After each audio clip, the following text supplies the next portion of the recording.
time here. Others can fold in as we go. So Don, could you call the roll, please?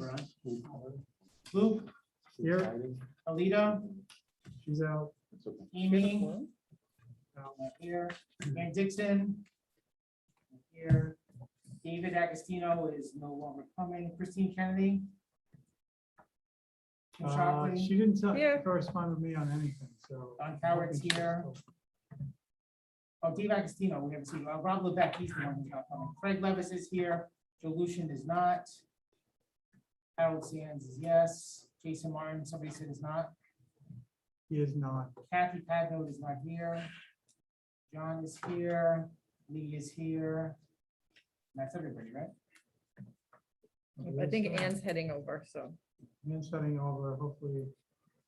15, 30, and pizza is coming. Hopefully you get too much pizza. He usually overbuys. All right, thanks for everyone for coming. Did we have, I didn't get any minutes on Al. I thought you shared. I think he sent them last week before that meeting. Did you all have a chance to review them? Mhm. Yes.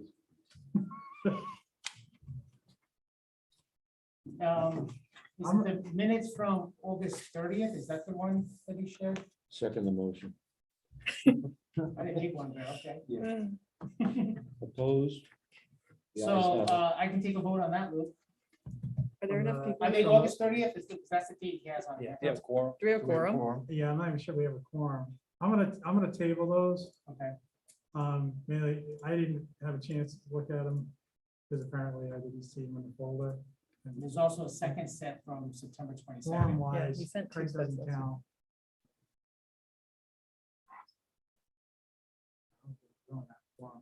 So, can't vote on them anymore. All right. So we'll move on to the chairman's report. So I'll talk a little bit about the finance overview and presentation. Shockley could probably give you, actually, I'll kick it to you, Jim. What was your take on it? I thought it Besides long. was long, but I mean, we all expected it to be long, so I don't think that was a problem. It was long because people had a lot of questions. I will say, there's still that one question of like, where is the housing aid money? Is it separate housing aid money from anything we're currently getting? Like, that's still a question, and I wish it wasn't. And it makes me wonder, do I understand it? Like I said, when I was at the meeting, the more the question gets asked by people, and I think I understand it, the more I think I probably don't understand it. So a really good explanation of that, and I don't know if that's what this is, because this is. It gives you a little bit of the background behind it. It doesn't exactly go into into depth. What I found it was the state bond actually did a better go with the pay go, but that just gives you sort of the basis behind it, and hopefully from there you'll be able to create questions from that we can also send out to Mario just to make sure that we have the right answer for it. I think that It's part the of the same reason question that, as from day one. Go I ahead. think part of the reason that we're having a tough time with the question is it seems so simple. Like, hi, Christine. No, that's okay. Is this a quorum? It's- now? Hands coming That's a in. good question. I don't even know. I don't have my list in front of me. Am I sitting in I don't know someone's if you have No. the list of- Saved it. We have a project. It is an approved project for that 89 million. It is a sole project with a sole reimbursement. It is independent of any other project that the town has, does not impact any other housing aid. It does not disable any future housing aid for any other future approved project. It is completely on its own, sits on its own. So I'm having trouble with why people still aren't understanding it. Because from what I understand, we have current housing aid. That's coming in until, I Correct. guess, a bond is The bonds paid off. fall off. And then this housing aid. We will never get this housing aid if we don't do a project. Correct. But because we're doing this project, we're getting housing aid based on it. Correct. Seems understandable. Now, I'm guessing the issue people are kind of back of mind thinking is, what if we don't meet our capital improvements and then it gets taken and we can't pay the bond? But doing this project is gonna meet our capital improvements, Correct. so we don't actually have to worry about that.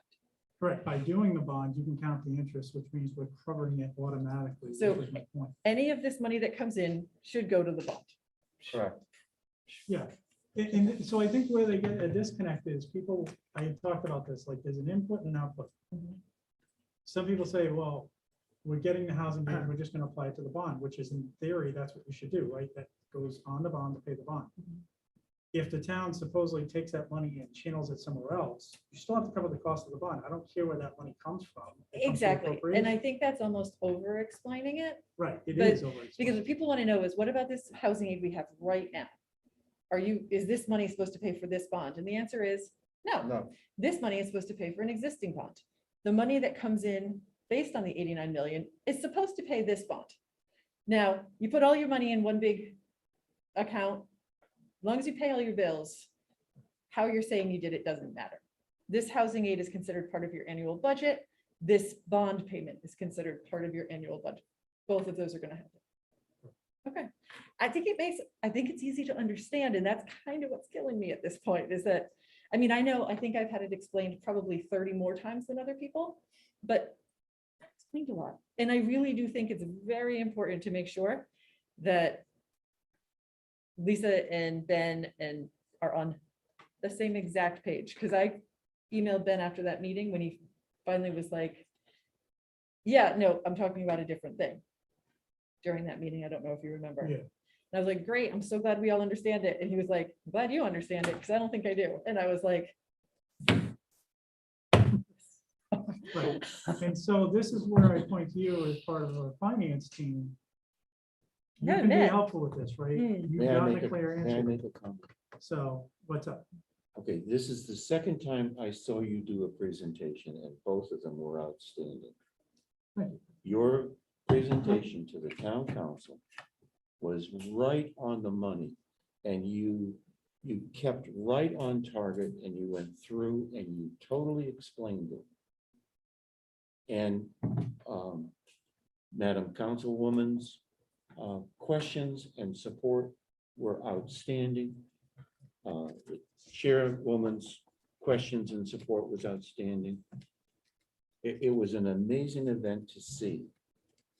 But there were people on that town council who I think still don't understand it. And their approach still is, I'm not gonna get another penny out of my wallet.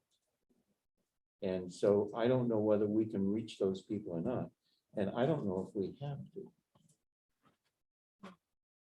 I think one of the things that was said at the first joint meeting we had with the town council, school committee and the building committee, I can't remember if it was Mario or who said it from Rhode, said, we can't afford not to do this. That's correct. And Luke Because said with the that. maintenance requirement, he did say it a few times, Yeah. with the maintenance requirement, we're gonna have to pay a certain dollar amount no matter what. It's either gonna come from the taxpayers in a yearly budget, or it's either gonna get scooped from housing aid like it did before, or it's gonna be allocated, and if it's allocated, then we also get the benefit of many excellent projects, right? A school and updated buildings. But either way, that money is gonna be spent. That's correct. It's almost the same money. But we have a major issue. We have a school facility that is in terrible condition. And everybody knows it. And as Luke said in that meeting, that problem is not going away. You're either gonna get money from the state to help pay for it, or you're gonna pay for the whole thing. And I hope that got through to those people so they understand that. I look at it this way, we have to meet a certain threshold. The threshold is it going to bury the town? What the council needs to know is if they choose to bring this to the voters, for them to choose whether they want a tax increase to cover this, and we're trying to keep it as nominal as possible, their fiduciary responsibility is fulfilled. They vetted it and determined that the town can support it if the voters support it, and it's not going to bury the town. That is really where I'm going to try to drag those who are on the fence along and essentially say, we've met that burden of proof. Now you have to determine whether you want to take the vote out of people's hands. And I think that's a tougher thing to answer because you're doing just that. You're not allowing people to weigh in on the project independently. And they're gonna have to explain themselves where they're gonna have to explain to their constituents and saying, I took it out of your hands because I knew that this was just the wrong decision for the town. And I would say as a taxpayer, well, who are you to take that out of my hands? And unless there's a really good reason, and that's where I'm just trying to meet the burden of proof, or we're trying to meet the burden of proof. I will say this, I'm glad you enjoyed the presentation. Harold did a ton of work on it, Phil did a ton of work on it, the finance team did a ton of work. I presented data that they gave me. So this wasn't a one-person show, there was a lot, so it was a team effort. I just want to thank the team for that. And there were only a few takeaways, like things that couldn't get answered that evening. So There weren't that is really very where many. we need to figure out what those are and get those answered as soon as possible. I haven't heard anything since that concerns me, because my hope was the tenor out of that was I talked about collaboration, reach out to us, and questions you have. I know there's questions out there, and I've gotten zero. And there's supposedly an update on the 18th by Ben and Lisa I was made aware of on the school project. I was hoping that the finance team would be able to work with them and we come kind of in a joint fashion on the 8th. It's apparently not going to happen. But I asked Harold, did you? I talked to Lisa today. Okay, We had our meeting today, and she's just working. Will said There's she's nothing, underwater. there's nothing firm that she's just gonna basically state everything Steve Massaroni has already stated as from a bond perspective. There's nothing that she has already done. Outbound wants to work with us on. She's flat out right now, so she yeah, doesn't I'm have the sure time. the audit. Yeah. Yeah, I will say she's swamped like crazy busy. And that's fine. I understand that. I just don't want it to turn, what I really am hoping it doesn't turn into is after this presentation, we at least have a chance to sit down with them, because I don't want to get into this. They present the council, then we present the council, then we have to refute things. I'd rather collaborate, come in on a joint plan and say, here's what we think on the 8th, ideally, because the next meeting, I'm hoping for a vote. That'll probably be early December, the way it's looking now. So. For the vote. For the vote council. For the council resolution.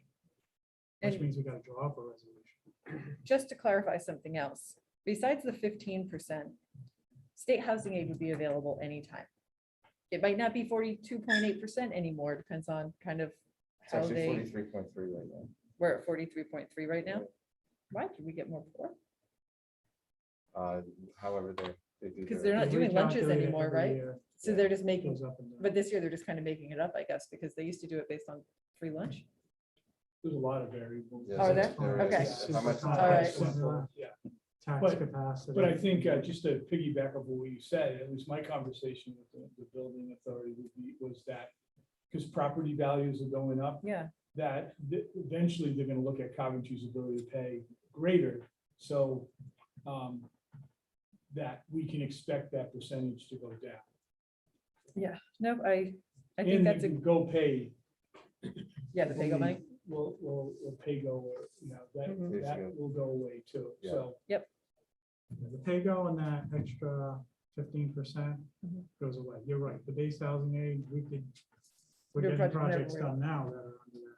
Yeah. base rate. Yep. Okay, But it would be helpful if you do get that question, the more people know the answer to that as they get these questions, and hopefully you're clear on that, but if not, come back to Harold, say, hey, we had somebody who's unclear on this, and you be absolutely certain I'm giving good information. But it's better sometimes to come from you, or you.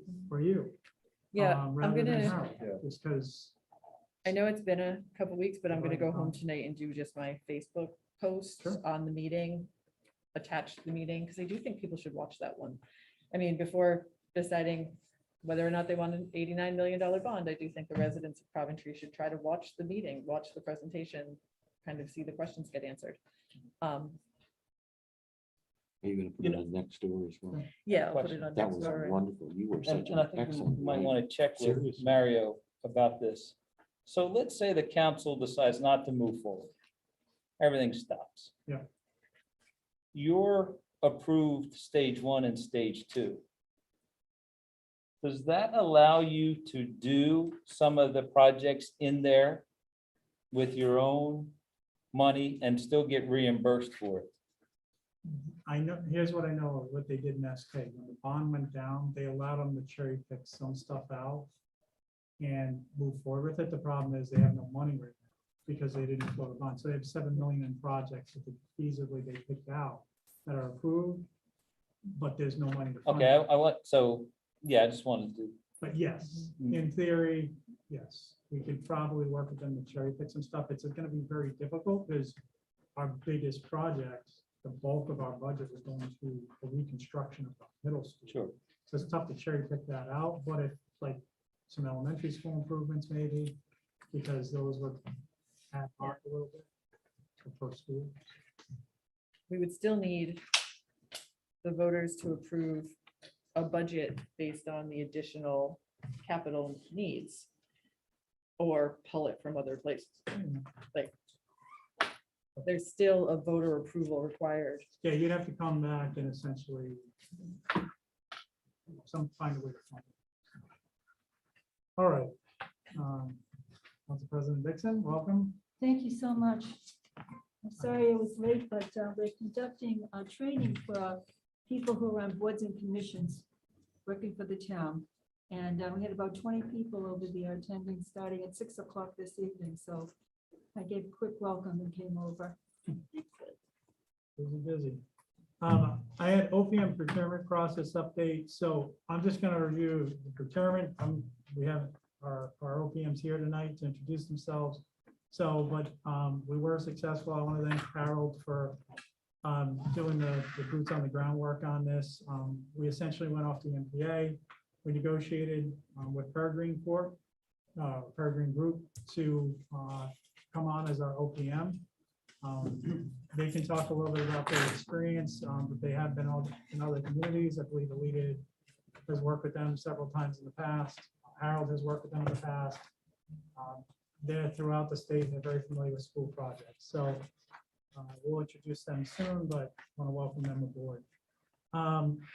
Project-related events since the last school building committee meeting, which was several weeks ago. So obviously the biggest thing since then was what we already reviewed, which was the finance presentation to council. I've also been working with Alita, our scheduling task master, to finalize the schedule, which you have in front of you tonight, and we will go through. Actually, I'm gonna, well, that's next on our agenda, so on next. And then just a lot of dialoguing back and forth, but and I have dialogue. Council President Dixon slotted out November 8th for that update meeting, so that is on the schedule. You'll see two schedules, and I'll go through that in a minute in front of you, so don't go too far down the line. And that's about it since our last meeting.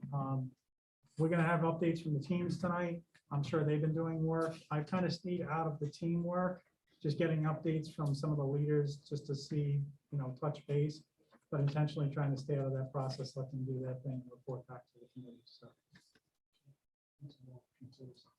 Yeah, so with that, do I have any questions after my report? We'll do like a 5-minute break to grab some pizza if you guys are hungry, and then we'll come back. Any other questions? Okay, so it is 6:21 right now. I'll say we'll come back at 6:30. I'll give you 9 minutes. Grab some pizza.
in the water here.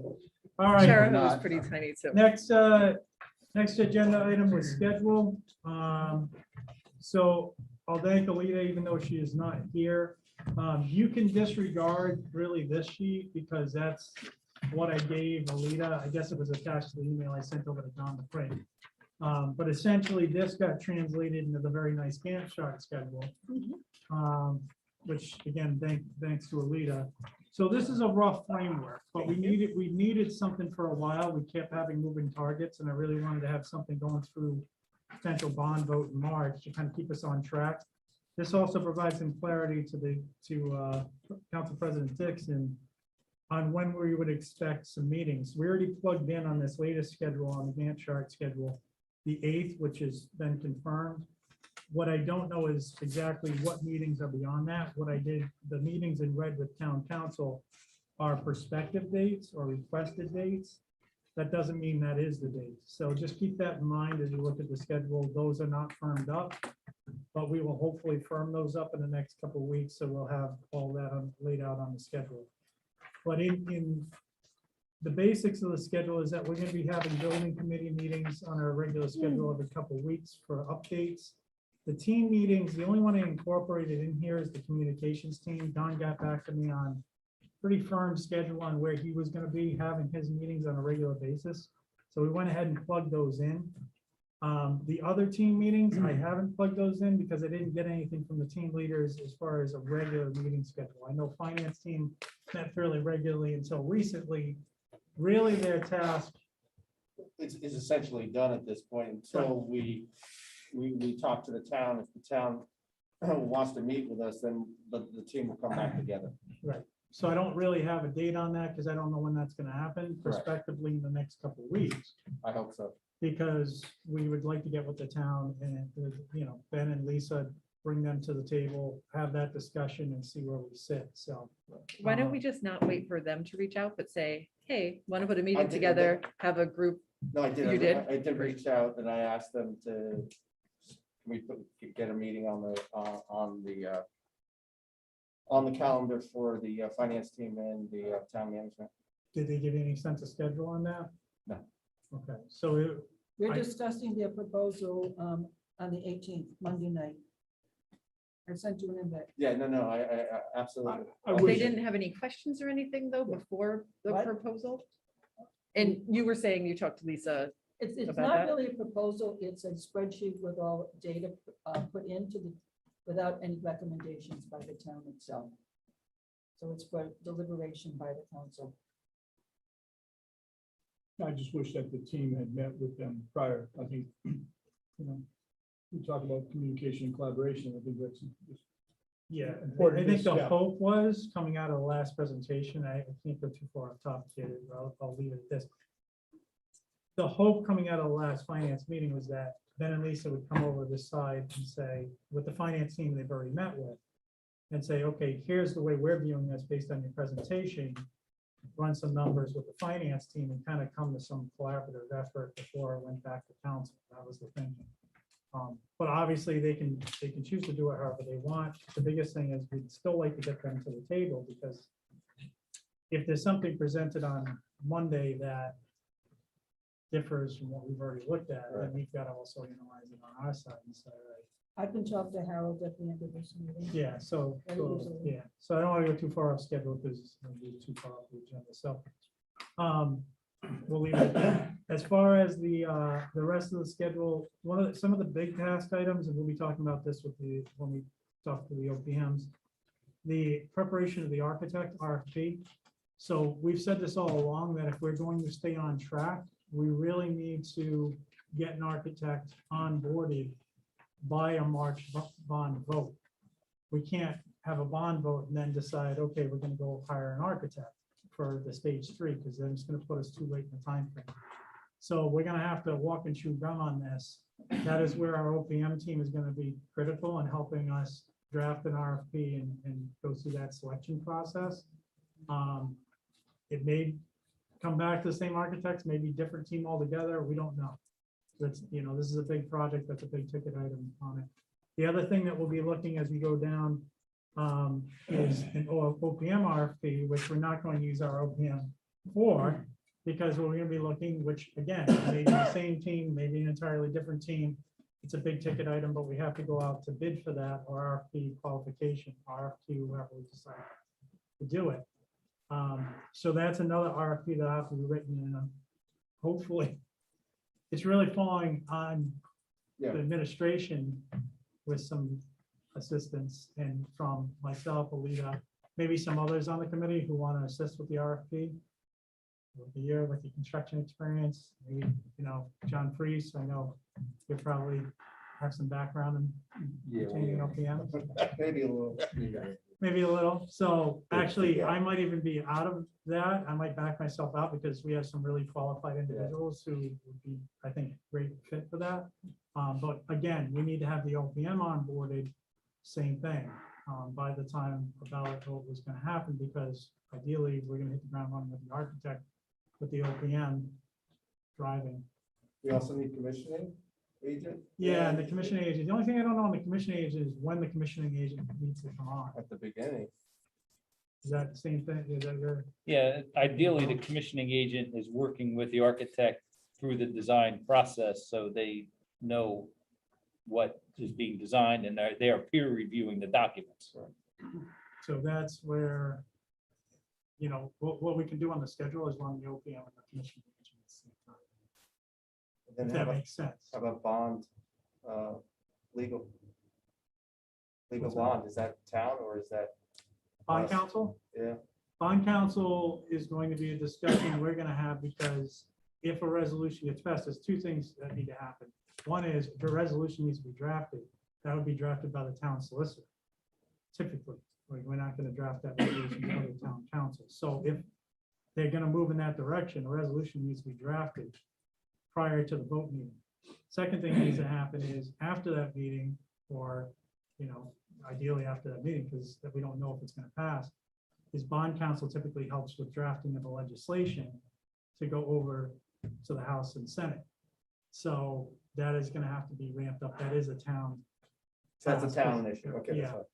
That is a town issue, because once they make that vote, the bond becomes the town's bond, really. It's the town's initiative at that point. We'll drive the communication marketing, but ultimately it'll be a town initiative. So, So the resolution needs to be done before the council, it's what the council will vote on. correct, because you're essentially, all you're really doing is saying, you're speaking as a body to the legislature to pass legislation to enable bond house. You're not really, but without that, the first thing you ask for up at the House is, all right, did you get a resolution? If you say no, it's gonna go nowhere. So, because they want to make sure the town's on board. Right. That all makes sense? Okay. So OPM Commissioning Agency, if we can put that on the schedule as well, just for sake of reminder, we have to do both of those. Draft enabling legislation is on here. So I was envisioning starting the drafting of the enabling legislation around the 8th of December. It could get pushed a little, but ideally, we want to have that enabling legislation and be meeting with our legislative delegation. Tom Murray has been the one who's offered to champion this end of December, early January, because they get back in the session, I believe it's the 4th this year. I think it's a Tuesday. So we want to be able to put that in, because if we're looking at a March vote, there's process that has to happen in the House and Senate. It's at least a month, if not 2. So we got to make sure that's well underway if we're going to hold that March timeframe.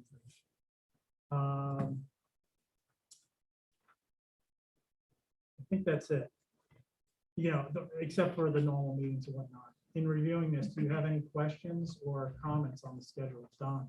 I wonder if it makes sense naturally for the logistics and communications team just to become one team. Because I think there's some deliverables that, and Phil is working with our team quite a bit on getting those ready. But I think once we hit a certain point, I think logistics and communications have to kind of blend together. And I wonder if that makes sense to the group. That makes sense to me. To keep them separate is very difficult. It would have to be a lot of coordination to make it all work. But I mean, I believe Amy has, she has a very big team, doesn't she? She does. And it doesn't mean that that team will disband, because Right. that team is really going to be, I think, the worker bees, the people that are gonna be in the community supporting this, whether it's at the school or at local events. But I think in terms of planning, maybe not every single member of her team has to come to every single meeting, but I think if there's a contingency of people from logistics in with the people from communications, it just makes sense in terms of making sure we stay on the same page. Because even now, and this is really early on, Amy and I are having secondary conversations and meetings about things because she needs information from me and I need to know what she's doing. And I think just for thinking this through March, there may be a point where it just makes sense to bring them together. All right, well, hold that thought because we're on the schedule agenda topic, so I just don't want to get too far off topic. You'll have the team update, so we can talk a little bit more about that. But as far as schedule goes, just to pull it back into that, I will need to know if you're gonna change your schedule because you're collaborating, or you're just gonna hold this. So that way we can adjust it, but yeah, if that makes sense, we'll talk about it if that's the way you wanna go. Tying it back to schedule, we just need to update it. Same thing with anyone else has, there's things we're missing on this after you review it. We kind of say, oh, wait a minute, what were we gonna do this? Let us know, we'll incorporate it into the schedule, but I would like to send this schedule actually out to the entire council, school committee, just so everyone knows, like, we have a schedule outlay, this is what we're driving at. This is where, this is what to expect, because I think it keeps everybody as part of the, again, keeping everyone moving in the same direction, understanding the process. That sound good to everybody? All right. Anything else before we move on? All right. Next topic item is the introduction of the owner's project manager. So Sam Bradner couldn't make it tonight. He's in Central Falls, I guess, but we have Ann and Eric who are here from the Parent Green Group. So we'll let you have the floor. Sure. I'm Ann De Silva, Senior Project Manager for Peregrine Group. Just at a very high level. Hopefully you guys can hear me. I'm sorry. Okay. So at a very high level, Peregrine Group is a local real estate advisory company. We actually just celebrated our 20th year anniversary. So we've been around here, around the area, the state, and the region for quite a while. We have a varied portfolio, schools obviously being one of them, but we also, because we have such a varied portfolio, we have, I think, just experience from project conception all the way to operations. So that's, those are just some things that we bring to the table. We are here to help drive the process with ownership, really to help you guys, or ownership, just put the team together, starting with the architect, RFP, as you had mentioned, and really just diving into it, getting into more into detailed schedule, which I think is something that we definitely need to dig into right away, and also just assist with the budget and provide any input or insight that we've gone through from past experience. We've done quite a few projects with different districts, and I'll turn it over to Eric here. Sure. My name is Eric Andrudis. I'm also a senior project manager with the Peregrine Group. My last three projects were the Rhode Island Veterans Home, which is a bonded project, Barrington Middle School, which is a bonded project, and East Providence High School, which is a bonded project. So in the last 7 years, it's been all public work in my portfolio. A little bit about me is I'm actually a licensed contractor in Massachusetts, restricted construction supervisor's license. So can you tell us a little bit about what you typically are doing in this type of process at this stage? Like, you're saying you're coming in kind of late. I'd imagine we're a little later than most, because typically for some groups, it's a little bit earlier, I guess. But from here, looking at our schedule until a bond vote, any other services you had mentioned schedule, a little more refined schedule, looking at, I guess, the stage 2 and what our cost analysis was? Yeah, but we would actually just reset everything, since we are coming in new to this. We would reset, make sure that everyone is aligned as far as the objectives of ownerships, and taking that forward as we go through the RFP process and hopefully design. So we're here to just Sam always says this, I'll say it, but we're the chief disappointment officer, so we're always going to, we start off with risk analyses too, as we look at just your current scope of work that was as part of the stage 2, and try to see what the gaps are, where are the risks. I saw contingency line items, so we work through that with the team to make sure that everyone understands exactly what the exposures are for ownership. And that is one of the things that we got questions on at the last council update meetings was, there is a concern that given the current climate with inflation, obviously we baked up the project a year ago, that we may already be blowing our budget, just the fact that the world around us seems to be getting more expensive. That's certainly, it's a concern, it's everyone's concern. I think the other thing that we would also, just discuss with the team is, does it actually make sense to also, just delivery, construction management? Is that a route that the ownership would want to take versus standard general contractor? Because that helps inform some of your numbers a little bit sooner, but also you have the partnership earlier to the table to actually go through the process with you. So I think that's another point of discussion that we would want to have with ownership in the district. One of the biggest factors we're seeing right now is supply chain. So supply chain is crushing us, where the specified basis of design is not always readily available anymore. So it's a team collaborative effort to come up with alternates or come up with an equal to, versus the basis of design. So getting a team in early, I think is going to definitely help you through that process. All right. Questions from the committee? Comments? Does the committee feel comfortable with at least providing a directive to the OPMs at this point to review the current schedule? In addition, the schedule we had originally outlaid in relation to the bonuses. So I think one of the concerns that we have is making sure that the delivery methods that you're talking about, starting to think about the delivery methods in terms of our schedule in order to make sure we hit those dates. Yeah, it looks like you want to get a shovel in the ground for Q4 because that's going to be your incentive date, it seems to be. And then Rhode doesn't clearly define what that means. It doesn't define if it means that you put up a temp fence and you have the first bucket in, or it doesn't define that you need to have a CMAR on contract or a GC under bid. So it's clarifying the exact needs of Rhode, and Rhode with us working with Mario, who's been an awesome partner. And as long as we've been communicating with him, he ends up giving us good information. So we can start those conversations early on. So we make sure that we hit the minimum dates to get you your full incentives. Another date that we really need to make sure we make is based on when we get our first housing aid payment. So making sure that, as far as getting all of the materials that we need and being able to finish the project to a place where we can get our housing aid so that we don't have to worry about not having the cash flow to pay the bond. We want to pay the bills. So Yeah. some of the questions we're encountering, that's another big thing that came up, is making sure we are projecting to have the project done by June 30th of 2025. Would be helpful from your perspective as you go through the schedule, is even a small write-up that we can present to council, that Alita has alluded to the fact that she felt very comfortable with the amount of time built in the schedule based on her experience. But it would be helpful from your experience to have something in writing that says to the council, we feel comfortable this can be achieved in this time frame or not. That way we have some support of saying that even in the current construction climate, we feel this is attainable, because what we don't want to do is set an unreasonable expectation at the start, the goal when we hit.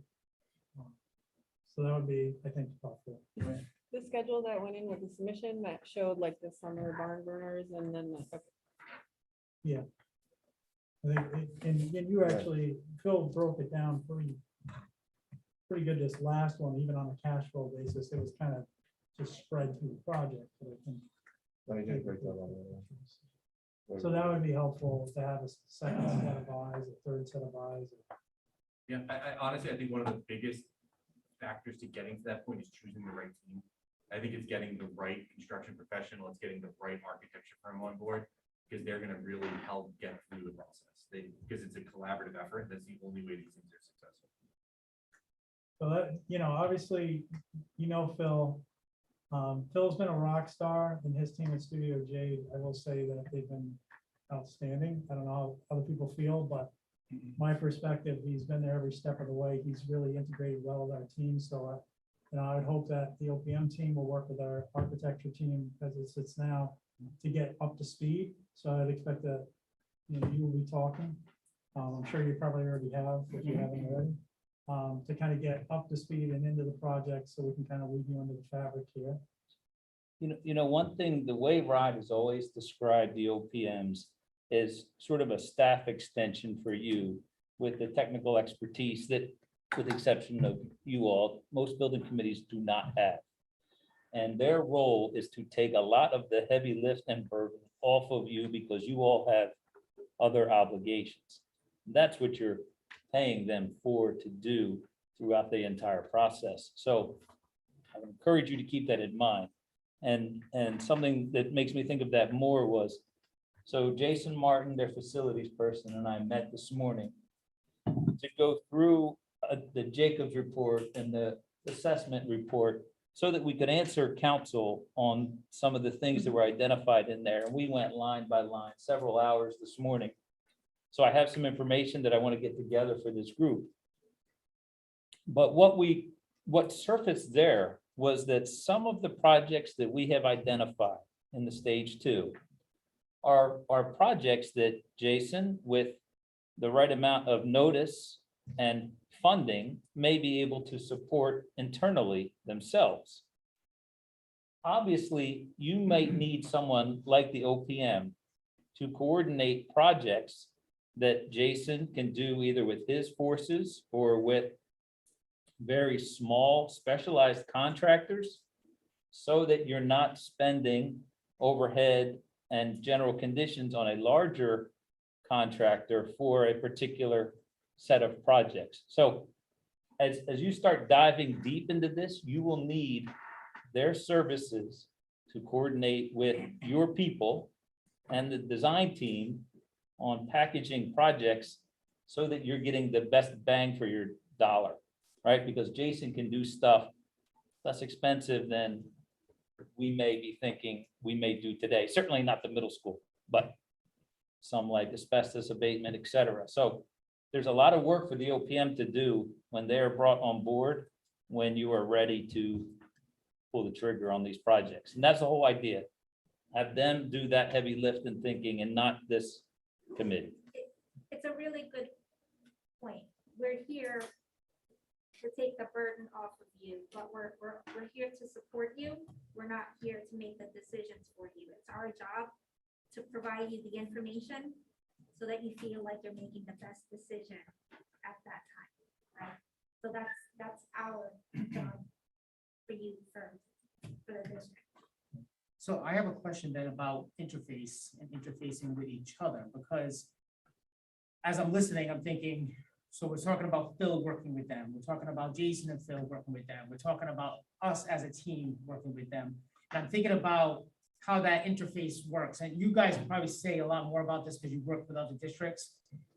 I know from my own experience in the community that I live in, that they have weekly meetings or bi-weekly standing meetings. Now, this group as an entity meets monthly, and in the evening. And I'm sure there'll probably be times you attend that, but I wonder if there's another set of meetings that takes place, and then who are the players at that meeting, and how do we make sure the information from that meeting ends up back at this group? Does that make sense? Absolutely. So can you talk a little bit about interface? Sure. So I'll use East Providence as the example. So at the beginning of East Providence, once they started to enter stage 3, they met weekly to go over design notes and design items, because there were subcommittees that came out of that. And the subcommittees that came out of that were some education-based, some financial-based, and then they reported back up to a master committee. What we did was we ended up taking that model and carried it through the life of the project. So we actually still meet every single Tuesday morning, 8 a.m. on Zoom to discuss everything and anything with the subcommittee. And then once a month, we meet as a building committee, and then we report out on our OPM report, and then just have a global discussion and open questionnaire. So it's something that's going to start off early on. I mean, education process coming, meeting with the superintendent is going to be frequent. It's just something that has to happen to get the right design in place so we can get to the next step. So part of the reason that we spiked off on the teams is because I know that that sort of model works pretty well and we'll be pretty attuned to it if we move forward with the building project. So you'll be accustomed to working with sub-teams of this group and it'll fit well within that model. We're trying to meet bi-weekly on the schedule from here on out as the building committee. I would expect you're gonna attend the majority of those meetings to stay in the loop and be part of the fabric and to provide feedback on those, the events that occurred and things like the architecture RFP. So I think the group will be getting the information at the same time. I don't wanna, as a chair, I hold no more vote or authority than anybody else do. And so I'm very cautious of that and saying, you know, like, we can communicate, but everything comes back to the committee. So for decision making, so that will be the flow. Okay. You know, we can chat but as far as directives and, but what we need to do is give them clear directives. So if we want them to do something, like I said tonight, are we comfortable with giving them a directive too? We're gonna have to start getting better at that because now we have somebody here, we have multiple players, we gotta start getting better at giving directives. We want you to look at this specifically and report back on this date with this information. I'm assuming that would be helpful. Yes, sir. Because it's a time and material proposal, there's no flat fee for us on this, so it would be at the request of the committee. So if we're asked to be at the meetings, we'll absolutely be there. If you ask us to write timelines for AERFQs, we can create schedules and come up with, procedures on how to get to that end.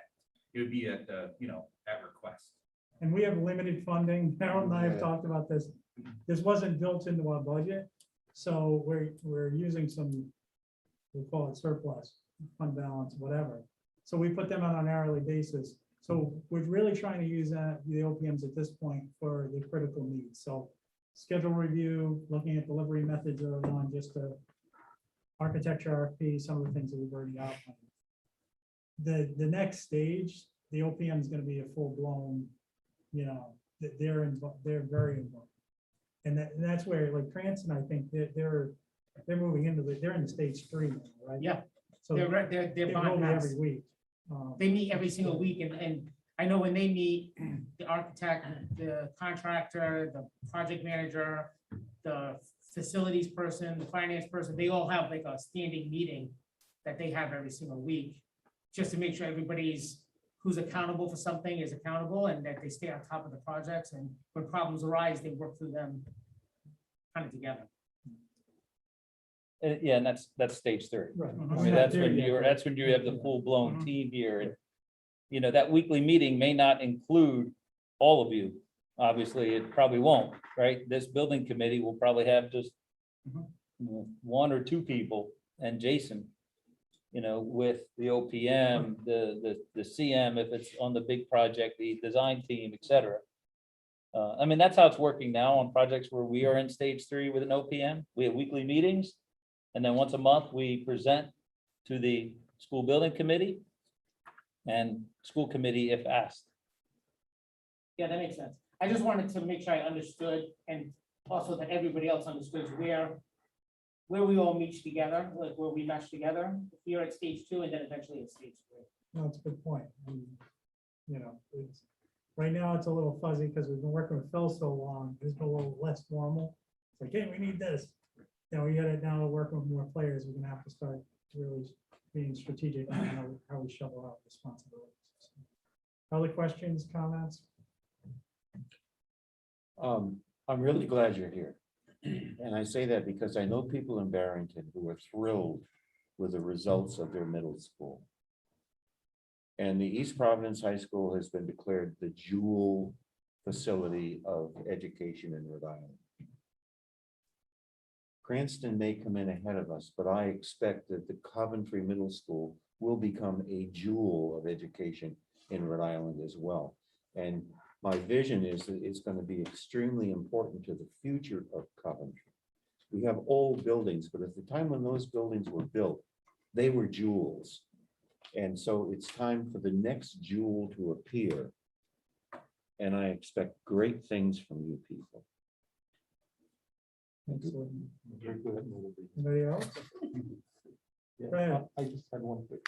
So I know you mentioned general contractor early involvement. Have you done that on Rhode Island public contracts yet? Or So I will tell you, we went low bid GC at Barrington Middle School. We went CMAR at East Providence High School. What's Let's see if CMAR? Construction manager at risk. It was they're in early. They help us through that stage.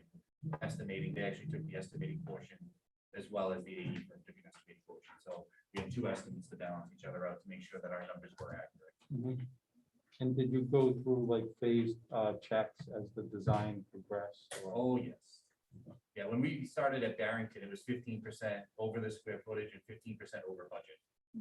So it was a challenge. The architect was through stage 1, 2, 3, and through the end. And it was challenging. It was something that took a lot of meetings. It wasn't once a week over there. It was twice a week for a while to get us back online so we could be in a good place. But would it have been more difficult if you didn't start earlier? Do you think, or would that? Rhode doesn't really dictate when the OPM starts. They kind of give guidance on it. So sometimes they're brought in at stage 1, 2, sometimes it's 3. It kind of, fluctuates depending on what the committee feels and what their skill set is. Okay. We like to be in during stage 2. I think it helps us give an opportunity to understand your visions, your thoughts. I read your stage 2 proposal that you submitted to Rhode. It's a lot of paper. And I can, grasp a little bit of it reading it twice over the weekend, but being part of that process would have helped us understand more of those steps through that and how you got to where you got. So it works out both ways. And I'm currently working on a smaller project for a charter school currently, and we had just actually got through stage 1, and we're going through the stage 2 submittal now, and we did actually bring a CM on earlier to just go in the process, to start the process so that we can actually pivot a lot sooner than waiting for having the GC on board. So, actually, just to introduce you to the group, can everyone just go around and state the name, what they do for a living, and kind of, I think just that, so. I'm Christine Kennedy. I work for Schaumburg Design Construction and project manager. Bill, Philip Compass, UJ. Harold Sands, Coventry School District Finance Director. Don Coward, assistant superintendent. I'm John Price, Rhode Island DOT bridge engineer. I'm Lee Restall. I'm nobody. I'm retired. I'm trying to sell my house, my property for $1 million. I need good schools and good roads. Sounds like a plan. Hopefully we can get you there. Lee's being modest, he has a good background, he's just lucky enough to be retired. I'm Kimberly Shockley. I don't know that my day job matters, but I'm on the town council for Coventry. Did you mention you were for the treasurer? I didn't. I work for the treasurer. I'm Craig Levis. My day job does matter since I'm the superintendent of schools.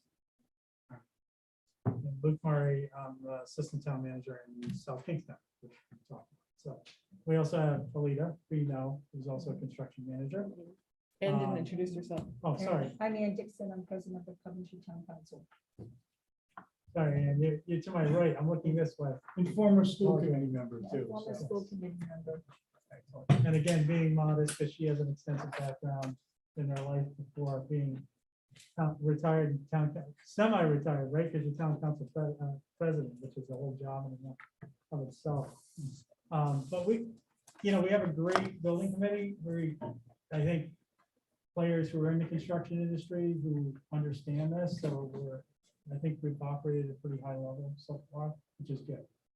So, that'll be kind of who you're dealing with on a day to day. So when you have these dialogues, like the question that John just posed, he understands that process of seeing that risk and some of the tasks involved, so that'll be helpful. Anything else for the OPMs? So we welcome you aboard. Hopefully you'll be a great asset to the team here. And if you have any questions throughout the process, certainly reach out. I can act as a funnel for the group, and we can obviously, Phil's a great resource as well because he's got all the ins and outs of the project. So I encourage you to reach out to him directly. Cool. All right, moving on. Item 6, team updates. So finance team, Harold, you want to just give us a, Just a Finance team is taking a little hiatus. We've worked really hard to get it to a stage where we could clearly delineate how this is going to happen from our point of view. We're just waiting for the town to come forward and work with them going forward from here, if that presents itself to us. so what was the contents of the meeting today, or just general of you would reach out to them, or you talk to Lisa? I talked to Lisa, and she, like I said, she's inundated with work. She stated that she was just going to be using Steve Massaroni's full detail on the bond and where the town stood on bonds. So that's the only thing that Lisa talked to me about. But we're hoping that on the 18th, we'll have a little bit more clarity, and I'll be talking to Ann. Right after Very this meeting. soon. Right after. Okay, Soon. good. So yeah, it'd be good to have another meeting sometime soon to kind of go through things before the update on the, so I'll just put that out there. Yeah, absolutely. Yeah. Close the loop before we have to come back, because obviously the presentation, as Phil mentioned, is going to be somewhat focused on rectifying the Jacobs report, stage 1, all of that, answering questions about, there was a question that came up about, the 22 schools that have been funded, which ones have been bonded, or which ones have taken advantage of the state funding already, which ones have gone for it and failed as far as the bond. We want to get all those answers strung together, and including finance. The idea is that we can kind of put a bow on this at that meeting, so that council has plenty of time to mull it over and come back with a resolution. So, I'm also wondering if the information she's going to share is what they already shared at the financial think- meeting we had. That's the impression I got. I'm not sure if it's any different or not. Kim, you can join us when we talk to Philip at the meeting. Yeah, I mean, that's just, I know this information was shared. This is what you can do. And then there was context put behind that. So I was just curious if we're going deeper or. I think that's why, I brought this one. I think there just, needs to be better communication. Because we've all agreed, no blindsides, and I think people have invested a lot of time and worked hard. So I'd be interested to see what, what the presentation is gonna look, about. well, we'll tune in, and then obviously, I keep as I said to Harold, I had talked to Harold this morning, just so everyone knows, and my big thing is keep extending the olive branch. Right. Keep asking, do you want to come over? Do you want to meet? Do you want to go through the numbers? That's all we can do. If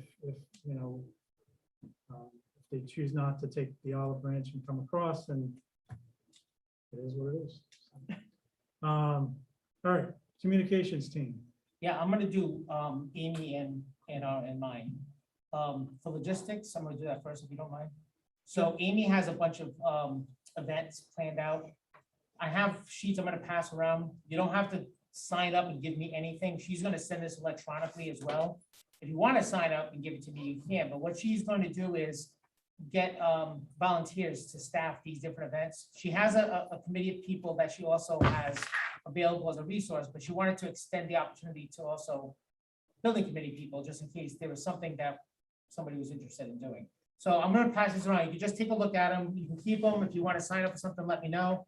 But she's got a variety of events on there, from homecoming to the trunk or treat to going to supermarkets and passing out flyers. So there's a variety of opportunities for people to get involved in community events.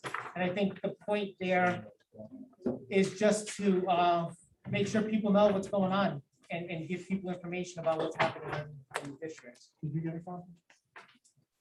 And the reason why I want to do that first is, and this is sort of why I had brought up earlier, maybe merging committees, is because a lot of the things that, she works on are things that I'm also working on. So for example, we have a flyer that we created. We'll probably tweak it at some point, and I'll give you more information about that in a second.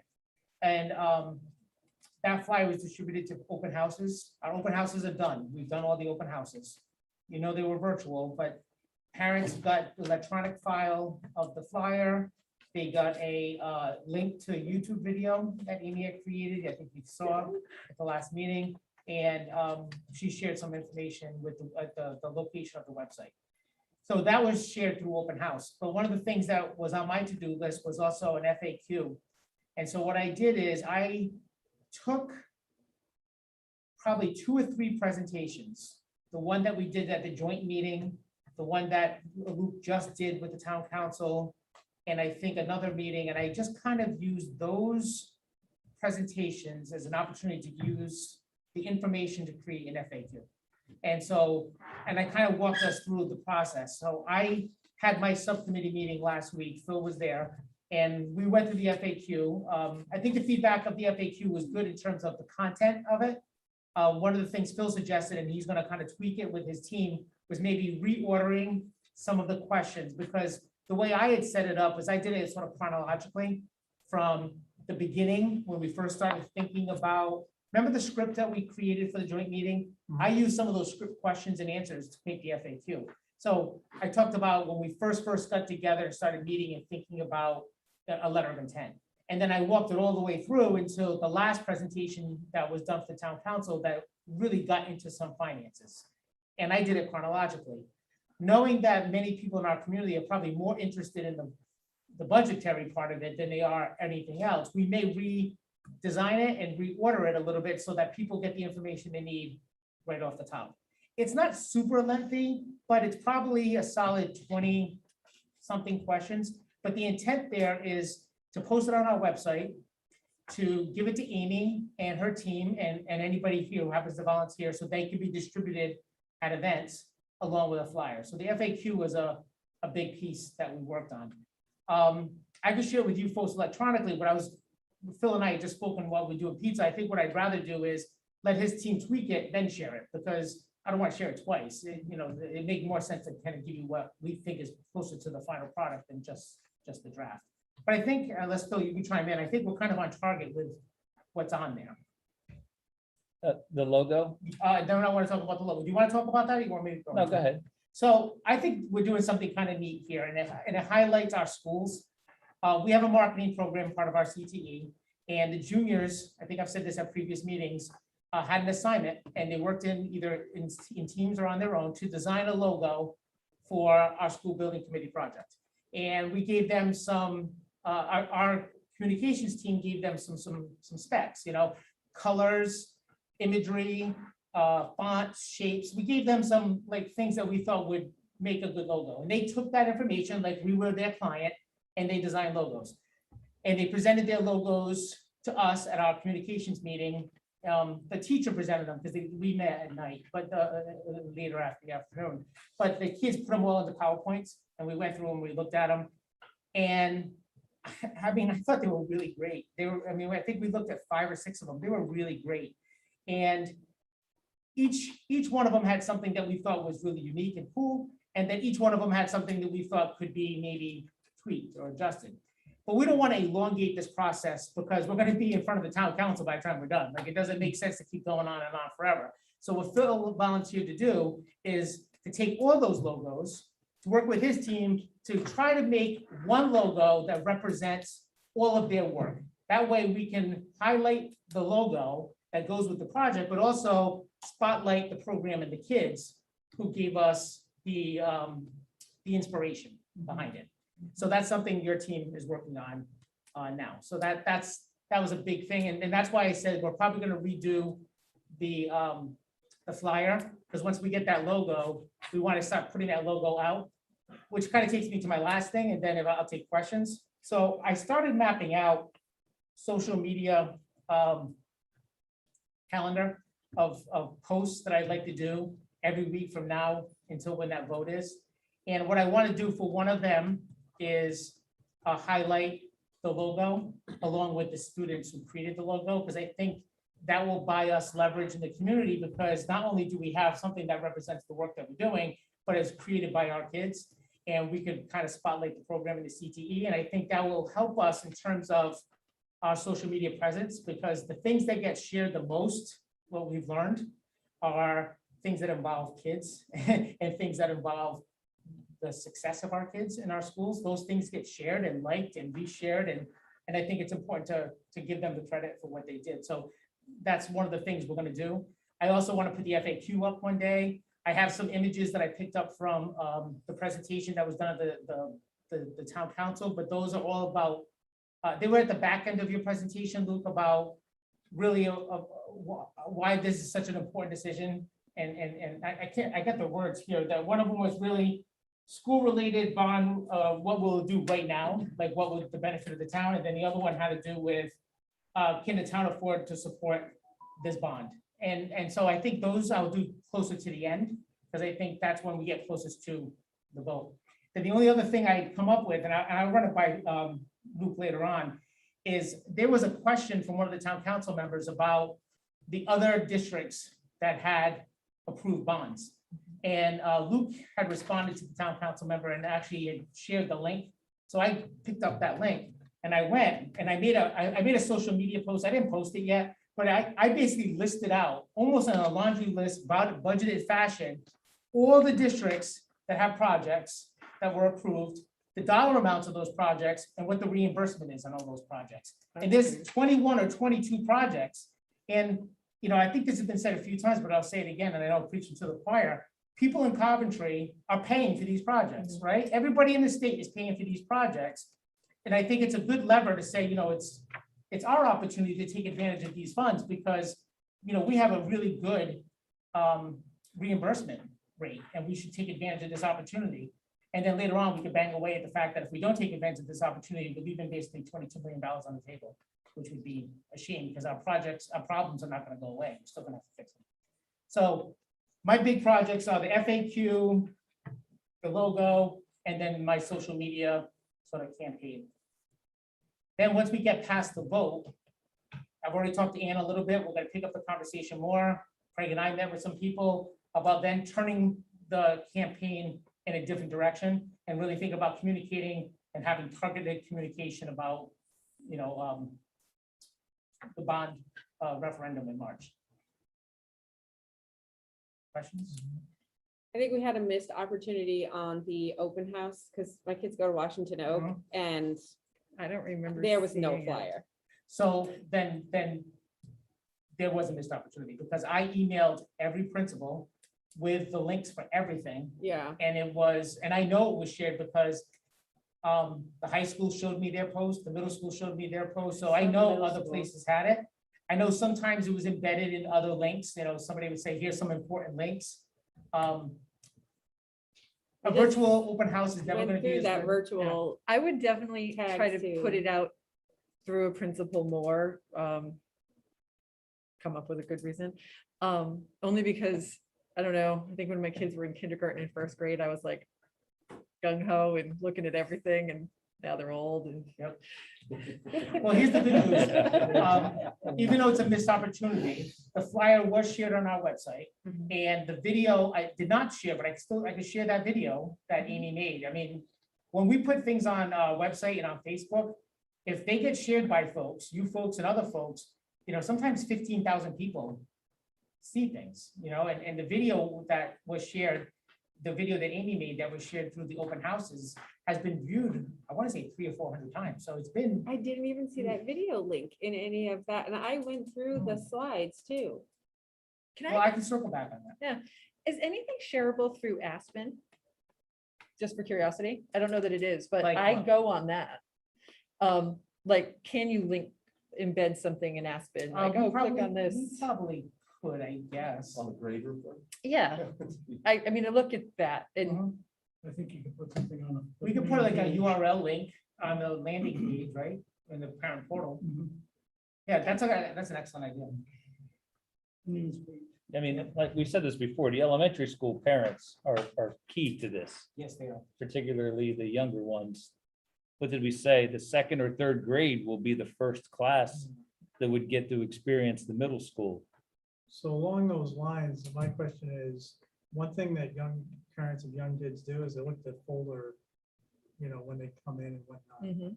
Mhm. and typically have to turn paper around because there's always something to sign or something, is can we get a very targeted flyer in there with that particular school and the middle school? So if it's Yeah, Black Phil and I Rock, were it's just Black talking about Rock that. Yeah. and the middle school. If it's Washington, it's Washington, just Mhm. those two only. Maybe front, back, front is their The school, general back stuff or- is yeah. the Middle school. And put right on there, will your child be the first to take advantage of the new middle school? Question mark. And explain the project. Yep. I think that'd be very effective because parents like myself, especially with younger children, are always looking through their folders. And then as it gets closer to, not the town council vote, but when we get past town council, then we can open up the doors and use things like school messenger and the robocalls and the emails and the text messaging and all those things. I'm not really gonna do those with the town council vote because those are typically like call to action type pieces and there's really no call to action there. The town council needs to take a vote. We're just trying to share information, but afterwards, we definitely can do that. But if you can share things with the council, I mean, Mhm. they're your call to action at the moment. We can definitely do that as well. I mean, I think share, these are the 5 logos that the kids made, and then this is what we brought it Yep. to, and like, because of this CTE course. It's gonna be the most Um, complex logo Oh, I've ever just for a time when I've you got some might ideas. want to do something. I've just been invited as the parent of a 7th grader to Tech Night on October 20th. So it's like one of the only in-person events I've been invited to Is in that, 2 years. where's that at, the middle school? I think it's it's at at the high the high Oh, school, the the Career Tech. Oh, yeah, Career Tech. Yeah. Oh, yeah, that's the open house. Yeah, yeah, yeah. And something else weird, so to get out as much as you can about the middle school, I think this class of 2027 is the first class of parents that like have never seen this school. I haven't ever had an event at the middle school. If it hadn't been for going around to look at it for this project, I would never have seen the middle school, like, except picking up my kid outside, Right. which, sometimes that's all I've seen. I've never been in it. Maybe actually trying to get the elementary school events at the middle school, elementary school events Maybe at we the could middle. school. stalk the weather and go the day after we lose power. Yeah. We'll see lots of good things on those days. Well, we want people to continue to send their children to the middle True. school. Yeah. We gotta find like a nice happy medium. Don, I have a question. I'm not sure what signing up means. For example, Kathy Patino and I are gonna go to the homecoming game. Mhm. Now I I'm gonna see go. sign up volunteer 1 and 2. Does that mean there's going to be a table It there? does. It And does. who's setting up the table? And who's supplying all the materials for the table? Yep, so that's where the collaboration comes in place. So Amy and I are gonna work on getting the FAQs printed, the flyers printed. We already have a tablecloth. We have the big poster boards Yeah. from the other night. And then we were actually also talking about, for the big events like a homecoming or the trunk or treat, bringing the model out and plugging in the model so people can see. the Well, middle for school. example, if I signed up with Kathy to You're do, signing up to basically stand at the table and. we're standing at the table, but the table's all ready to roll. Yeah, I'm we'll not work setting on up, it. I'm not. You don't have to taking carry down- the model. No, oh, good. Well, I mean, So maybe- that's what maybe she that should. means. Now, trunk or treat is the same thing. The town council is going to do trunk or treat. We're gonna be Mm-hmm. there. Craig is gonna be there for the school department too. We're gonna be right next to Craig apparently. Are you gonna be next to Craig? Mhm. Oh, good, because I said I want to be next to Craig in my car too. Yep. So maybe we Stand can in have. line. Wow, he's so popular. So maybe we can have the table between us. Hold back. Yeah. Only so Craig must much have a Craig really can go nice around. car. Craig, are you giving out full-size candy? Oh, What's yeah, the story? Oh, we're only giving out small stuff. That's but why people want. But I think, Don, a good point though that Dr. Dixon brought up is I think there needs to be What does it mean? expectations. I'll when let we're you signing know. up, Right? She's So- making electronic form that, she wasn't intending to collect this. She's gonna make electronic form, so I'll give her feedback on that. Because like I'm going to the senior center. I'm actually going because I'm 60 and I can get the first lunch free, but I'm also going to, Oh, really? I'm gonna have them out, right, that's what your first lunch at the senior center is free. So, but then we'll do a presentation to the seniors and I said to Don, like, there needs to be a script because Oh, we yeah. need to be consistent with all this. We have a message, And I script. know they have one. Mhm. So I think it just needs more clarification. Yeah, I can do that. I would suggest wait till they can send it out electronically to sign up. I will, I'm gonna give her those notes. But I mean, if there were to be a table between his car and my car, as we're passing out candy, we can also be womaning instead of manning the booth or Exactly. the table. I think we'll need extra headline because you'll see, you have the candy, I'm like, and everything. it's nonstop giving out Is that- candy. It is. Yeah, yeah. It's a But whole Jen's gonna thing. be there. I think I'll be able to be there on the Good. 22nd. And you may want to put the table separate only because that line just lines up Yeah, and there. no, we blowing can, through yeah, there, we'll have to 1,000 strategically, kids, right. so. Figure it out, let us know. Yeah. What day is this trunk or treat on? Friday, the 22nd. Friday, 22nd, the 20th. 6 to 9. So not It's Saturday. not Saturday. So It's Friday Friday, night, I believe. Friday, It yeah, is. She has Friday. Saturday on her. It's Friday night, the Friday. 22nd. It's 6 to 9 too, so no one needs to be there till 9:30. Yeah, it's 69. So Don, you're gonna work on the expectations list and then logistics as far as setup. Because Yes. that, things like Fish Hill. I'm gonna give Amy that feedback. That we're gonna have to, if that's gonna be a separate, like, setup takedown team. Yeah. that can be Yeah, one I'm team, looking and for my basketball schedule to come in because I might be able to help at Fish Hill. But I don't. I'm in Um, Barrington on Saturday. That's not gonna work. for me. What's that? I can't do Fish Hill this Saturday. I'm in Oh. Barrington for Fish Hill soccer, but Sure. just good not at fun. Fish Hill. So the FAQ, just going back to that, SK had a pretty good breakdown. I know it was an unsuccessful effort, but they did have a pretty good FAQ breakdown that you may want to look at. And the way they batched it up, it was in core sort of pockets of questions. And I thought it was a very good way This to, is kind of as well. okay, so, Don't you think it's kind of chunked? It's not broken up, like physically broken up, but they flow in a very specific order. It's like letter of intent, stage 1, stage 2. yeah, but nobody knows what stage 1, stage 2 No, are, right? So it answers some of the questions Yeah. that, I think what you want to know is like finances, like what are the Mhm. financial aspects of the project? right, What's the project? Like, maybe there's 5 topic headings, and then when you hit it, it slides down to a group of questions. Yep. That fit within that and I heading. think that was one of the things Phil suggested as well. So here are the questions. I'll run through them quickly. So hold on, Don, you're talking about digital though, right? In digital, In digital it format, had, yes, had but those you could five. use the same groupings on a print format. yeah, okay, But Just we're gonna so you have to have have the something that ability we to do can that. make printable, because we're gonna pass those out. yes. Yeah. So these are the questions. Let's run through them quickly. I'm not gonna read every answer because they're lengthy. When did the necessity of school construction process start in Coventry? How was the school building committee formed? What is the letter of intent? What was the priority of the school committee when it first started? What was performed as part of the stage 1 process? What is the stage 2 submission? What did the committee elect to focus? Why did the committee elect to focus on ASFMS? In addition to middle school, what other needs are being addressed? That's the beginning. Everything before needs, parents do not really care about. Yeah, and I'm Phase fine one, because phase I would two, just make it none of shorter. that Stuff. What do Yep. they Yeah, care I mean, you about could that? keep it in there, but it's, Change the order. I think that's Yeah, the last thing. Move it to the bottom. Well, that was Phil's suggestion, right? Because then when you get to the back end of this thing, then it starts talking about the things that people care about. After we talk about why we picked a 3-story project, how much is the total principal cost? What is the total cost of the project with 4% projected interest? How much will the taxpayers save by doing the project now with the 15% bonus? Will the 89 million in additional debt decrease Coventry's bond rating? What does the SBC finance team recommend at this juncture? How does the potential building bond relate to the maintenance requirement? What if the bond doesn't move forward, and can the town afford to support a school-related bond at this time? So those are the ones that probably people care the most about. But people don't even understand maintenance requirement either. Yeah, so See, there are a lot of phrases in there which we understand. We've been talking about them for 2 years. Most people do not understand. So here's what I'm fearful for, because I think there's 2 populations of people. They're the people who get it and they understand it, and then the population of people who don't get it and don't understand it. I'm afraid that the people who get it are the most active, vocal people who are probably going to be the ones that talk about it and then maybe show up at a meeting and then potentially would vote for it or against it.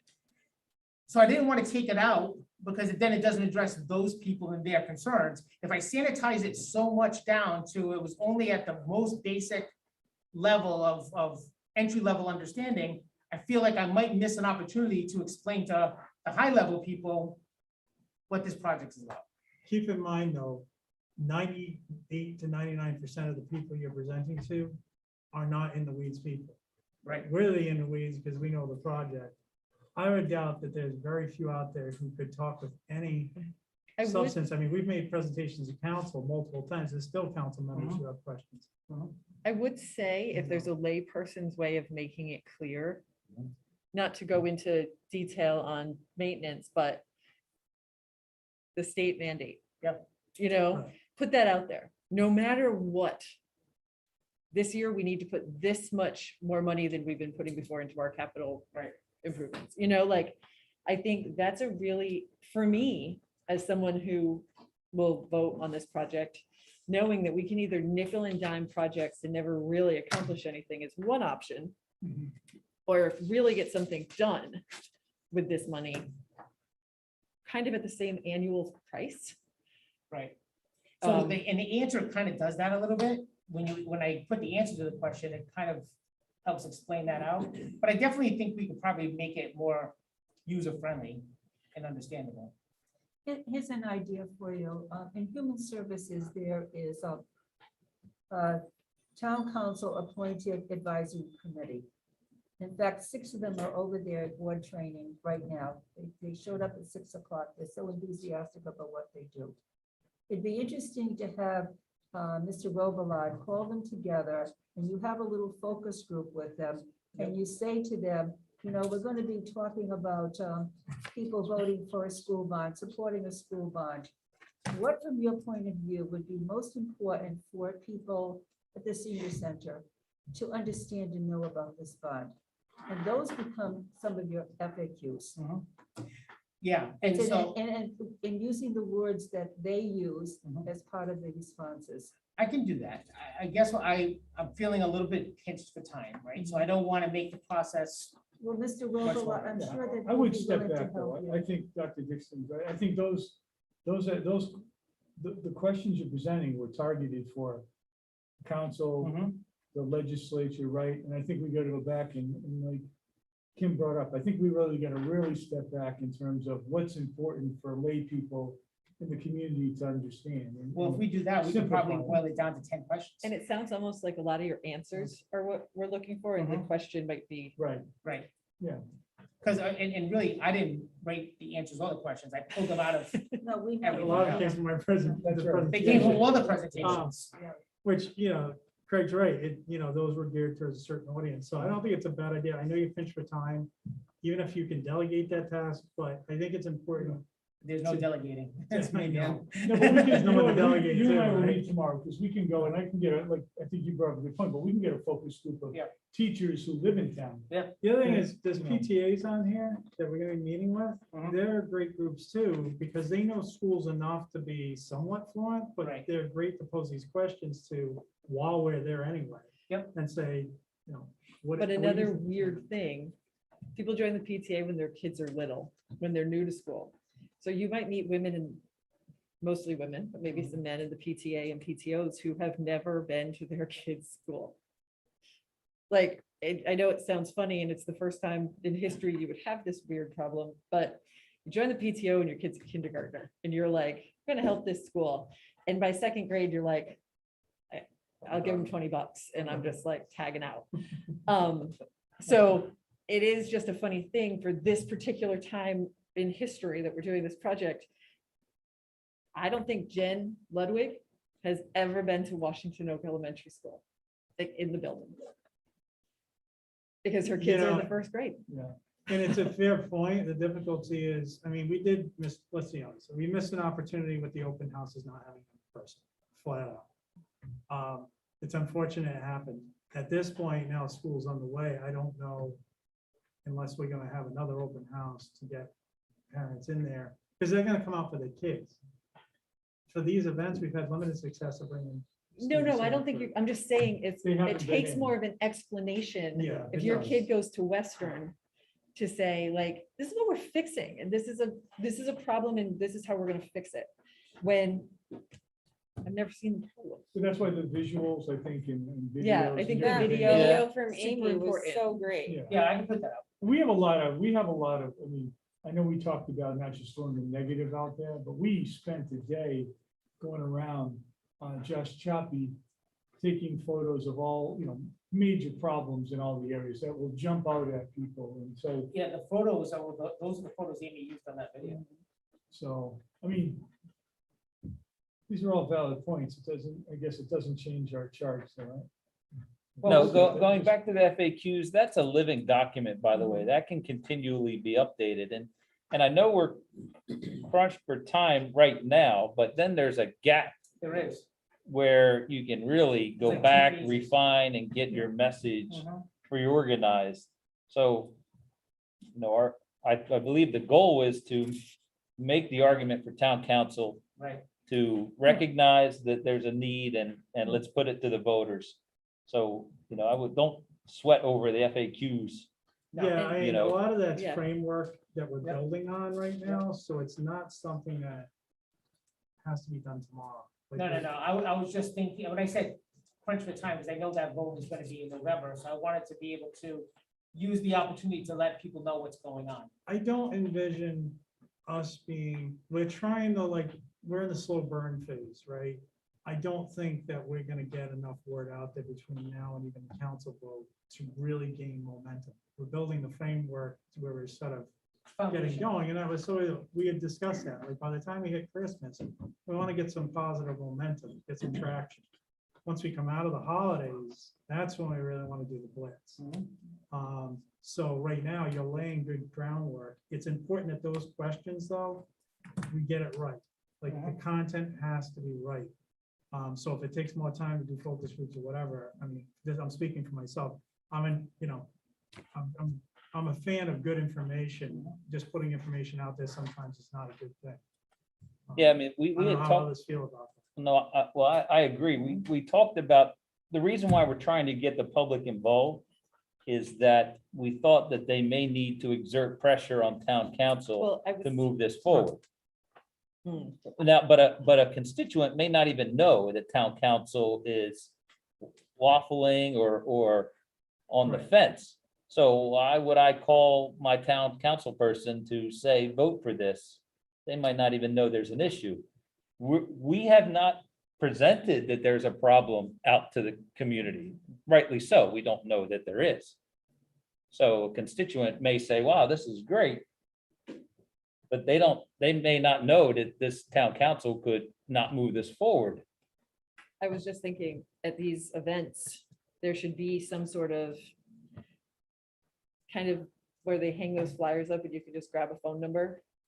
Something that is district@coventryri.org. If you think this is a good project, the council's going to vote whether to put it to the residents, So that's never been email your said council. yet on any flyer or any type of material Make sure that, there's two numbers, though. There's a number you call if you like it, and a number you call if you don't. I was just gonna have District 1, District 2. that's a really good idea if you're trying to double down on this effort. Not only are you trying to inform people, but you're also then So possibly. we talked about putting those flyers to home. That's something I'd say sooner than later. If we can get those to home, that might be on that school. Yeah. Because we'll have a little more room since we're So then you're gonna eliminating. get someone who calls all the numbers for everyone on the flyer. That's why you and put just an says, I'm email. a Coventry Then resident. we all get it. So when you do your first video push out or something on social media, maybe right at the top, when you have a tag for it, you can just put, if you support this project, reach Yeah. out to your town council and then throw all their email addresses. That way, when we all share it, Mhm. that information is getting shared over and over and over. How's that sound to you? And if you get good feedback on it, tag us. How's it sound to me? Well, I know that that's what the SRP did before they knew the council was going to vote on their contract. Oh, I got a lot of phone We calls got from a lot of phone SRP. calls and emails, and the message was basically a paste. They're the municipal employees. for Well, but it makes a difference because we listen to, I watch the council meetings and council members will say, I heard from this constituent or this, and so it's important. So I think, it makes a lot of sense to do that. Because this council does, most of the council members do report out that, right? I mean, maybe that wasn't always the case, but it is right now. So I think it is important. I guess my question is, and it's a legal question, but as a school, can we, because we're basically telling people not how to vote, but we're telling them to influence a vote, and I don't know if we can do that. So then No, don't word it as if you support, reach out, just say, let your council know how you feel about the project. We could do that. Yeah. We could do that. Fair points. But on both only sides. give the information to people who seem positive. The other people have to at least I like look up that our email officer addresses side on their own. Character, though, you know? So Kim and I are of the same mind. But I think it's just, I think that's a great idea. So Phil, you have that? in the Yeah, I'll development work with flyer, so Don when just- we're going back and forth on this flyer, but I Make do think a sure- handout sooner rather than Yeah, later. make sure before you disseminate any flyers that there's eyes on by the superintendent, obviously, and a couple other players. You don't want any mishaps. So just check and recheck. And keep in mind, I'll reiterate, the money we're using is coming from Feinstein. That was actually a really good point, very good counterpoint. We want to make sure we stay out of promotion at this stage. I don't want to spend your money, but that's a role, the OPM too is another filter that you Yes, have right and now, so. Absolutely, you know, if it doesn't take more than a check, but the OPMs can certainly be an eyes on that material. We don't want to have any missteps. Luke, has the OPM been to the middle school to see the major issue that we have? Have they been to the middle school? Have you been to, you gotta go. They're. You really have to go see. But what only is if you're in the going area on. for something else. And I have will it- say that Sam talked to me Thank you. about walking Barrington, Yep, and he owed me a call on that. yeah, Because I wanted to get a small group up there, including a couple members of council, to go up and look at Barrington, because I think it would answer some questions as far as getting this perspective from you. Sure. On the costs that they had, what they had to do to value engineer, and looking at the finished product and what they got for their money, I think would be extremely helpful. And maybe the members of council aren't necessarily, unless we're gonna call a public meeting, because it's tough, we're kind of limited. But it might be helpful to have, I don't know, even other members go up there and look at it, because I know others have questions. And, you know, I don't know if that makes sense or not. But You mean Sam others has reached beside out. Dan and I? yes. Yeah, no, that makes perfect sense. I think. How many students at the middle school in Barrington? they designed it for 900. Okay. Sam has reached out to Mike Missouri and Dr. Anderson, the principal. And Okay. they're waiting to see what our schedules and availability looks like. Okay. And they've accepted whenever you guys let them down, they'll definitely make some time for you. So that would be something that maybe. How about this Saturday? Oh, Since I'm already You gonna can be make in it. Barrington. really? Yeah, that's true. Something to maybe Sure. bring back to the council on if they, you know, when they might be available, who you'd want to designate, if the decision is you two want to do it or others. I think Um, consistently giving me the information is less necessary than Jamie or Yeah. Hillary or Jen.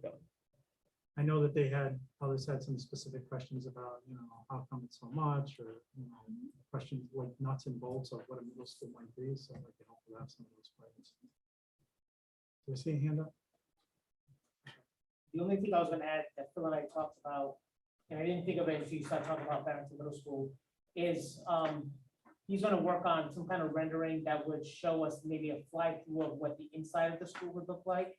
We have an outside view, we have an outside model, but there's no inside. And that's where the education happens, and we're gonna try to find a way to be able to represent that somehow, even if it's just a rendering. Because I think that's another opportunity to let people know what they're essentially, they have to vote for something. All right, so I want to move on because I always try to get people out of here in a reasonable amount of time. Usually I try to keep it to 2 hours. Does anybody else have any critical questions of the communication logistics at this point? All right, so just to sum up, you're working on the logo.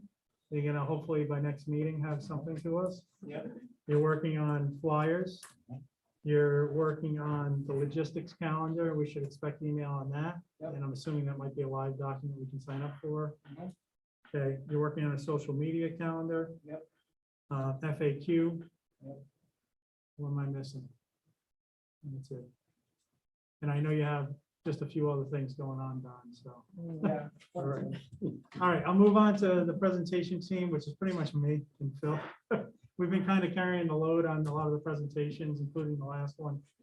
We're gearing up. Actually, Phil's taking the load on this one, and hopefully OPMs can help with this. is getting the information, you've already heard it, about the Jacobs report, and kind of rectifying things for the next meeting.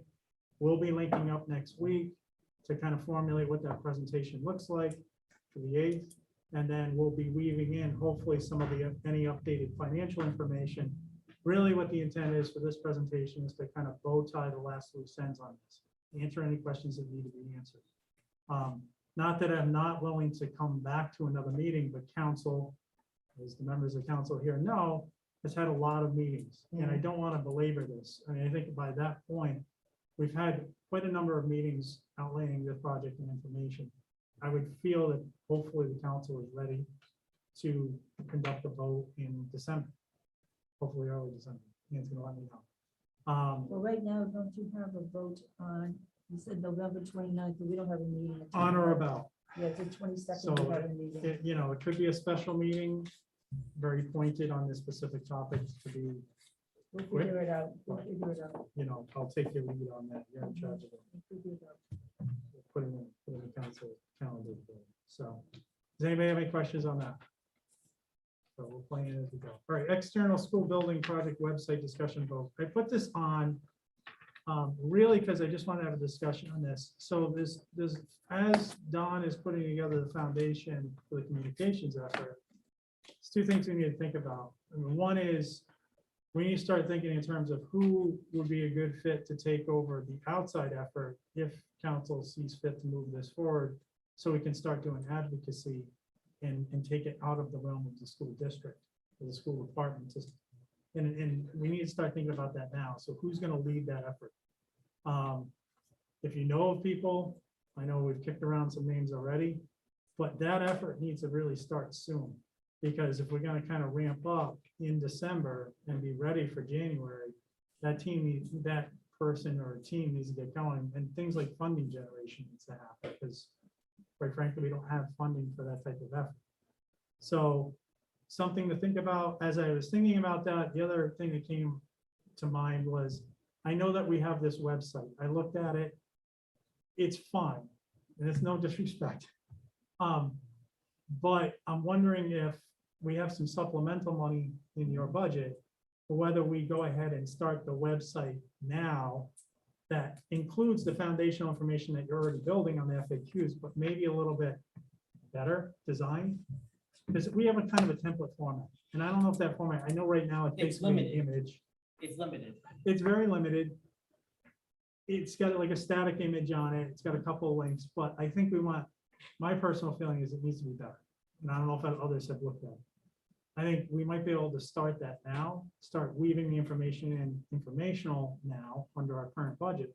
But once we transition to the next phase, we can then build on that same web platform to expand it into more of a valid, proactive So an advocacy one. advocacy. Because that way we're already up in the ground running, as opposed to now having to build a new website later. Again, we do have some money in your float in your budget for this type of thing. I'm looking for feedback from the community, whether they think that's a valid effort or not. Can we do advocacy? Yeah, I was gonna say, I don't know if we'd be Before able we to, voted. It wouldn't be advocacy, it'd be exactly what you're doing now, but in a much better format. oh, just better. Yeah. Gotcha. Like the FAQs, like instead of one static image, it would actually be able to, you know, incorporate some live kind of graphs and charts and do something a little bit more robust, because we're kind of limited in our template to, you know. So it'd John, still be you know what informational. I'm talking about though, right? It's Your a back end's kinda template, right? You can put in images, you can link in videos, you can put in text, but you're not gonna get animation, you're not gonna get an experience that you might get from a custom-made website. We just need to get something up. So we got something up, Sure, we have yeah. a place for people to go. If we go to a place with something better, then we should. Yeah. But, you know, just the one that we put up, the one I put up is better than the other one we had. Because the other one we had didn't exist, right? So- And like I said, it's no, we got something up, which was the goal. It's just now I'm wondering if, you know, if we can make it a little bit more robust. And then since it's already going to be in a very good place, if the council moves forward, we can then just keep adding to that framework. Christine, any thoughts on that? I think that's fine. anything that's flashy and makes you excited about the project, I'm all for.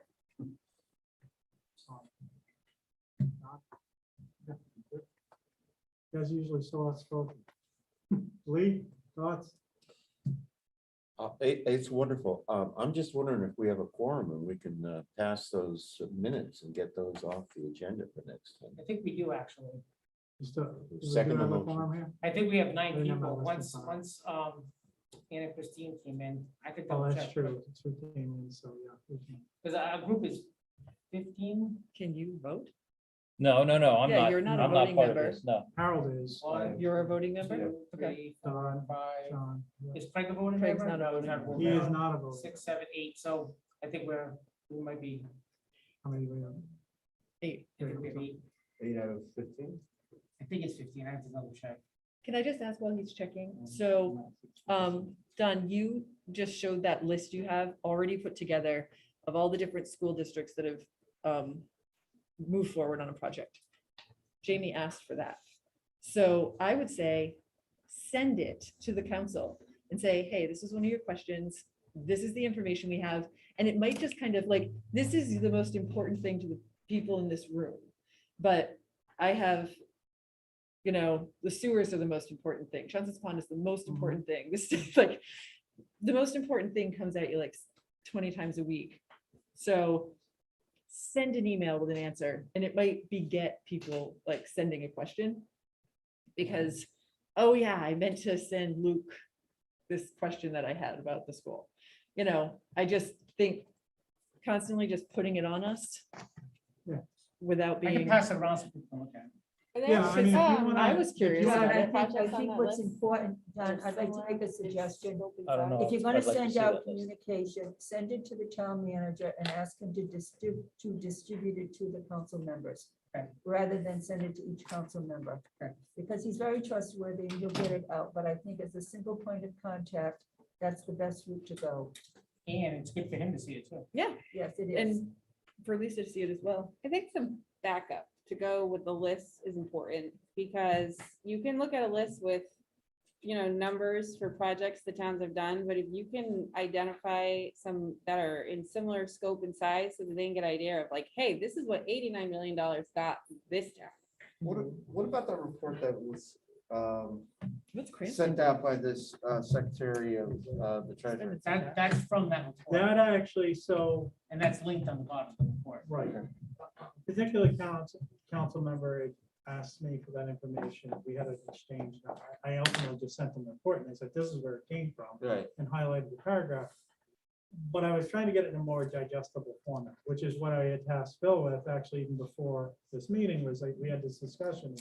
I need to get a list, which is this, in a digestible format, this is pretty digestible, I think.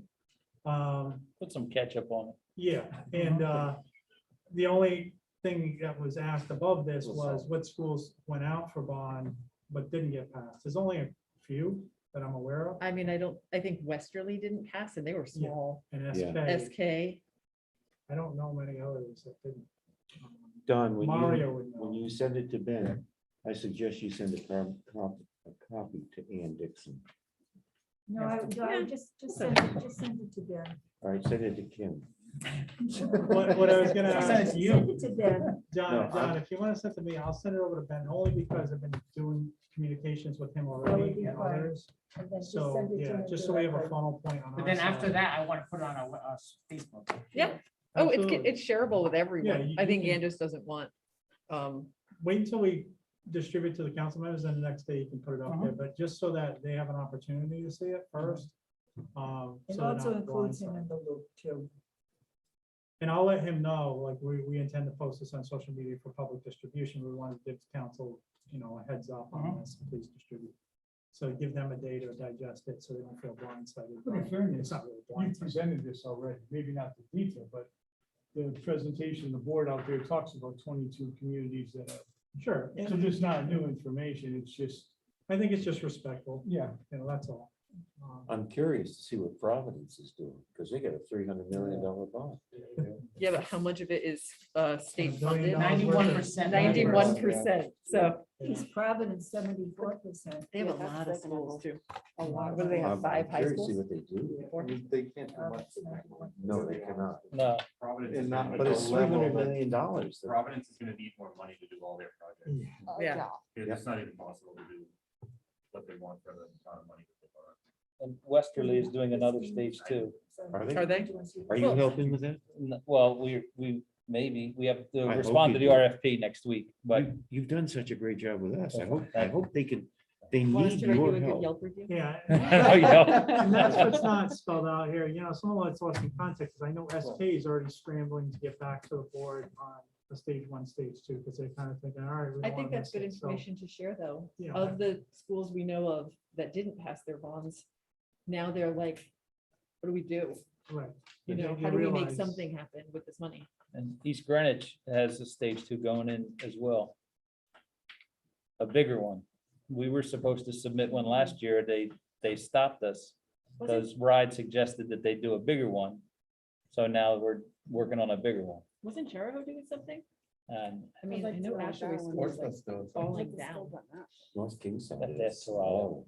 Well, they had a new high Yeah. school. So- Well, I'll pass it on to council, you'll get the communication. The other thing too is if Phil I or told Craig we need to OPM, start if you, either of you are on athletes. phone with Mario, if we can get a Yeah, makes list sense. of projects We've got a winning currently football team. pending in stage 2, approved stage 2, Actually, our girls and volleyball. ones that didn't Yes. pass. That would be helpful And information Casey's too, just get them a big full trouble. round out list. All right, so back to the website. I don't know if we ever finished that, but do we have a quorum? We don't have a So quorum. there's 13 members, right? If you Okay, take so out we- Craig, you take out Dave Castino, and also we lost Lost Amy? Rob Levesque. Okay, So, we do and have there's a 8 quorum. people here.